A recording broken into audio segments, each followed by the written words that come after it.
انا طبعا هنحلل ماتش امبارح، ماتش انتر ميامي، اهلي وانتر ميامي. طبعا الماتش زي ما كلنا كنا متوقعين ان احنا هنعمل ماتش حلو ونعمل ماتش كويس. الاهلي هيبقى كويس، احنا نبقى احسن، وفعلا ده اللي حصل. احنا كنا احسن منهم بكتير، بالذات في الشوط الاول.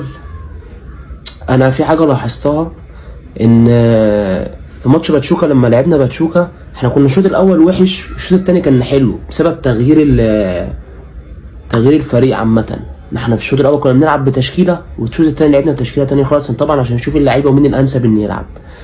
فطبعا انا شايف ان الماتش امبارح بدأ الشوط الاول زي الشوط الثاني في ماتش باتشوكا، لعب بنفس الاسلوب. التغييرات كان بنسبه كبيره كانت هي تمام، بعيد عن وسام. طبعا جراديشار نزل في الاخر، وسام هو اللي نزل، هو اللي بدأ. وامام زي ما قلت لكم، امام طبعا هيبتدي في النص، وبين رمضان زي ما قلت لكم، بين رمضان وامام وحمدي فتحي. ومعانا كمان معانا الدفاع زي ما انا قلت، يعني محمد هاني لعب زي ما احنا اتفقنا.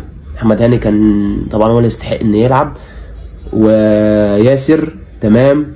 انا كان نفسي بيكهام هو اللي يبتدي، بس اشرف داري عمل ماتش جامد قوي بصراحه، عمل ماتش جامد قوي. ما كنتش متخيل انه يعمل ماتش زي ده، بس طبعا المدرب يعني ريفيرو بيبقى ليه نظره تانية مين اللي هيبقى انسب في الماتش ده عامه. هو المدرب ده بيلعب بكل ماتش على حسب طريقته، وعلى حسب هو محتاج مين في الملعب ان يقدر يلعب، يقدر يسند معاه. وكوكا طبعا زي ما قلت لكم، هو كوكا تقريبا هو يعني الحته دي هتبقى بتاعته بعد كده.